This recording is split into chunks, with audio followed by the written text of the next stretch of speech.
gonna just say I love chips, and I like that I'm doing a show where I get to eat chips and try them and taste them. I mean, it was out of my own pocket, but it's my creative license to do what I want.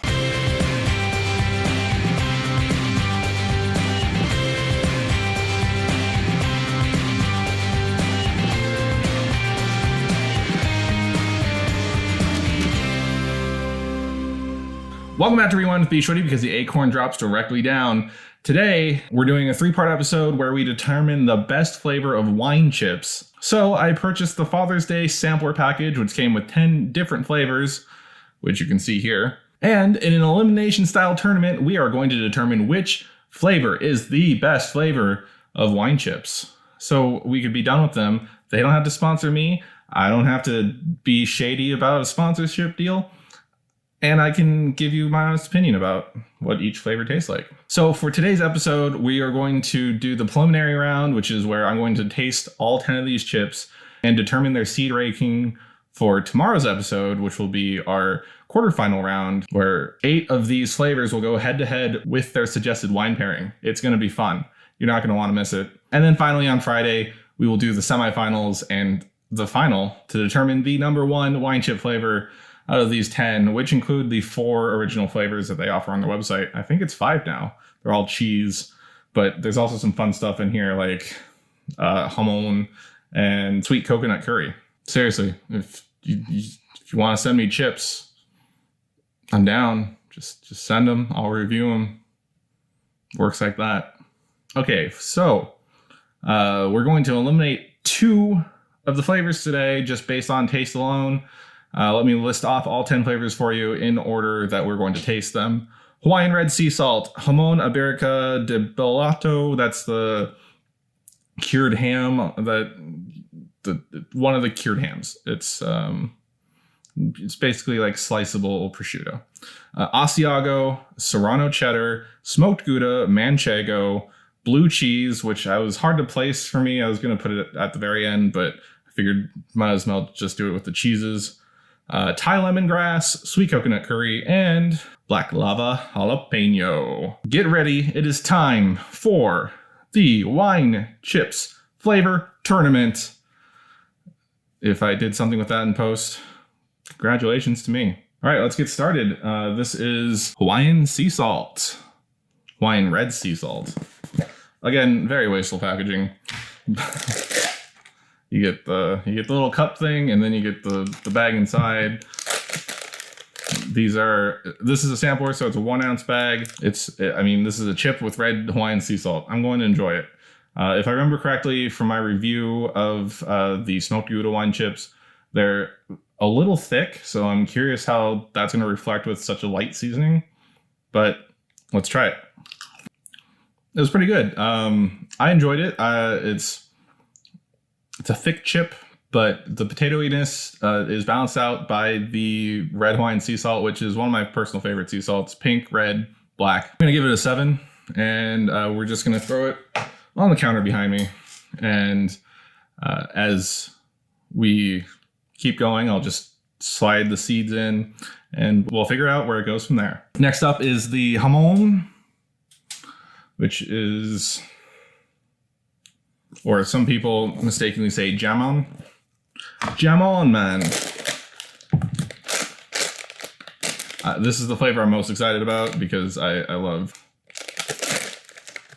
specifically like prosciutto type meats. Smells good.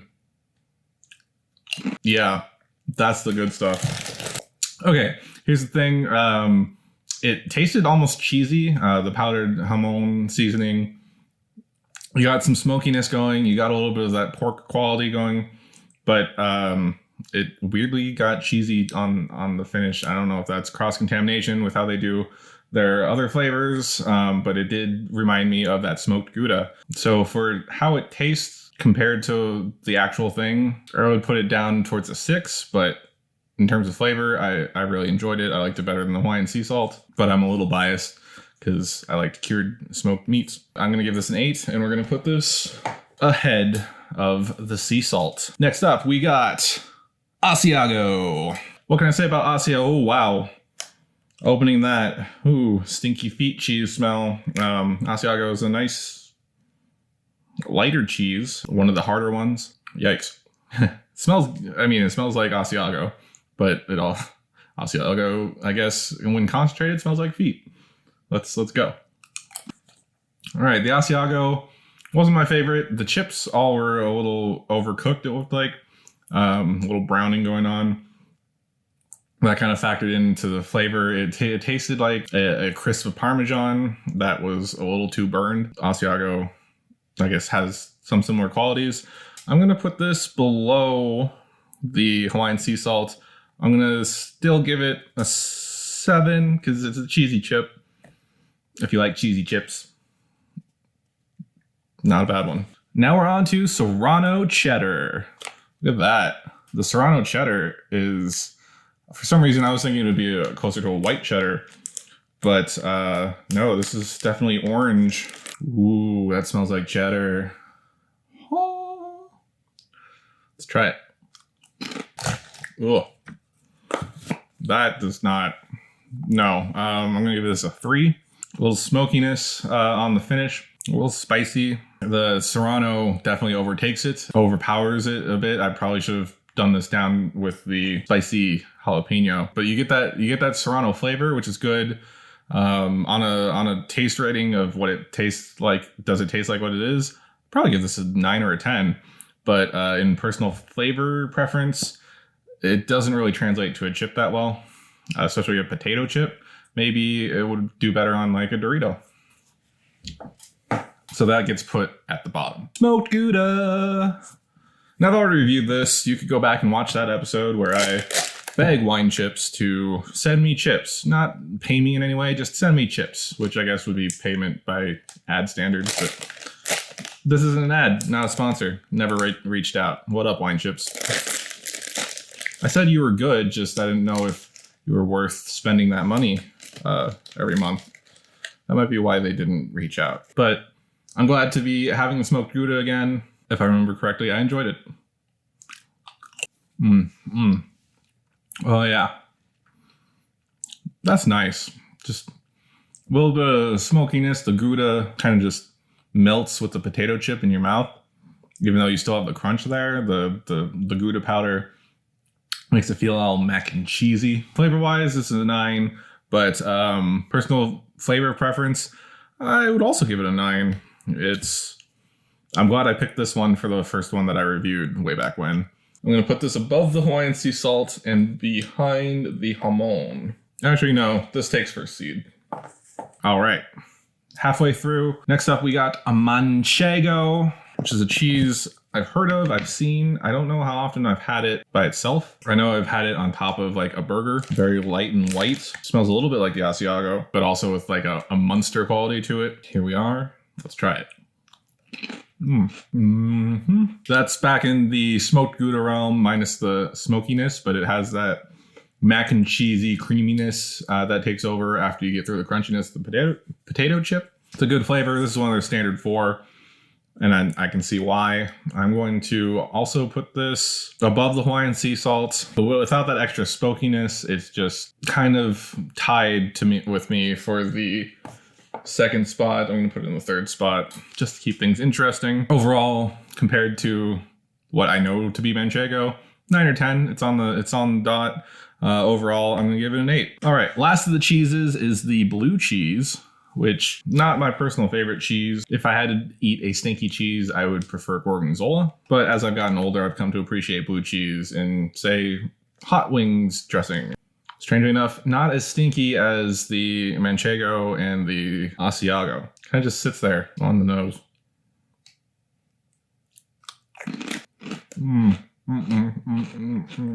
Why would you do that to yourself? Why would you pair this with wine? We've gone over this. Blue cheese, the stinkier cheeses are hard to pair with wine. It's just such an overwhelming flavor. And to me, I don't like that flavor. I mean, points for being on the nose with exactly what it is. Tastes like blue cheese on a potato chip. Why you would want that? I don't know. It's going at the bottom. And I'm going to give that a 1.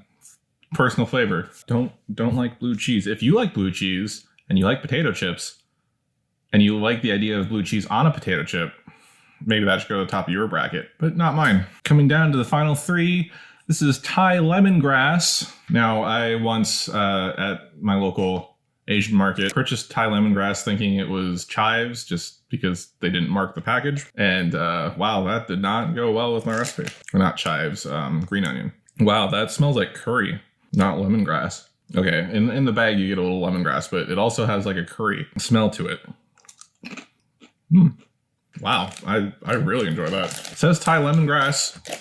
What it tastes like to me is Indian butter chicken. Like it tastes like garam masala and those types of spices. So does it taste like Thai lemongrass? Not really. I would at best put this at a 4 for that. But flavor-wise, I really like it. I'm going to put this at an 8 and above the Hawaiian sea salt, but below the manchego maybe. It's kind of a 3-way tie for third. On to the sweet coconut curry. This smells like a sweeter, coconuttier curry. Let's try it. Okay, yeah, that definitely is closer to a Thai style curry. It honestly reminds me of some Malaysian food.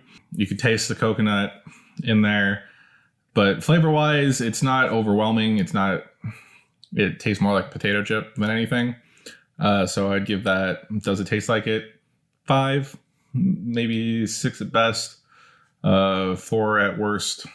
And overall, since the flavor is lackluster, I don't think it really deserves to be too high. I'm going to rate it a 6. And I am going to put it just above Asiago, between the sea salt and the Asiago. Finally, we're ending on black lava jalapeno, which is exciting because jalapeno kettle chips are my personal favorite. Tim's Cascade, shout out to you. Maybe you will send me free chips to eat for some reason. I don't know why you don't pair that with wine.